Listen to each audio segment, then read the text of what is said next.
রাত তখন প্রায় 12টা। গ্রামের শেষ মাথায় পুরনো এক বাড়ি ছিল, সবাই যেটাকে কালো বাড়ি বলে ডাকত।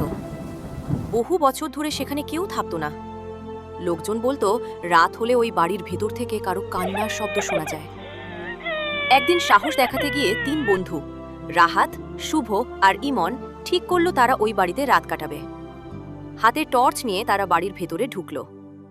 দরজাটা ঠেলে খুলতেই ক্যাচ করে এমন শব্দ হলো যেন অনেক বছর কেউ সেটা ছোঁয়নি।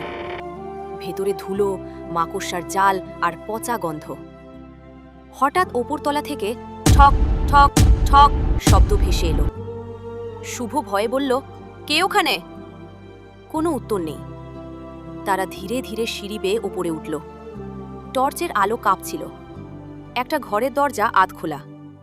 ভেতর থেকে যেন কেউ ফিসফিস করে বলছে, চলে যাও। ইমন হেসে বলল, ভূতটুত কিছু না, কেউ আমাদের ভয় দেখাচ্ছে। সে দরজাটা পুরো খুলতেই সবাই জমে গেল। ঘরের মাঝখানে একটা পুরনো দোলনা নিজে নিজে দুলছে, আর দোলনার পাশে দাঁড়িয়ে আছে সাদা কাপড় পরা এক মেয়ে। তার লম্বা চুল মুখ ঢেকে রেখেছে। রাহাত কাপা গলায় বলল, চলো নিচে যাই এখনই। ঠিক তখনই মেয়েটা ধীরে ধীরে মাথা তুলল। তার চোখ দুটো পুরো কালো আর মুখে ভয়ঙ্কর হাসি। হঠাৎ সব টর্চ নিভে গেল। চারপাশ অন্ধকার।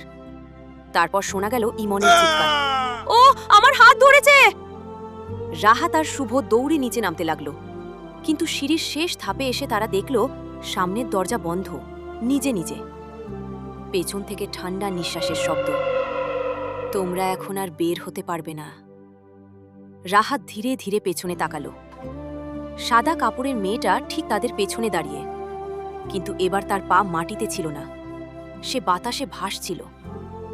হঠাৎ পুরো বাড়ি কেঁপে উঠল। দেয়ালে দেয়ালে অসংখ্য হাতের ছাপ দেখা দিল, আর চারদিকে শুধু একটাই শব্দ প্রতিধ্বনিত হতে লাগল, থাকো থাকো থাকো। পরদিন সকালে গ্রামের লোকেরা বাড়ির সামনে শুধু 2টো টর্চ খুঁজে পেল। রাহাত, শুভ আর ইমন। তাদের আর কোনোদিন খুঁজে পাওয়া যায়নি।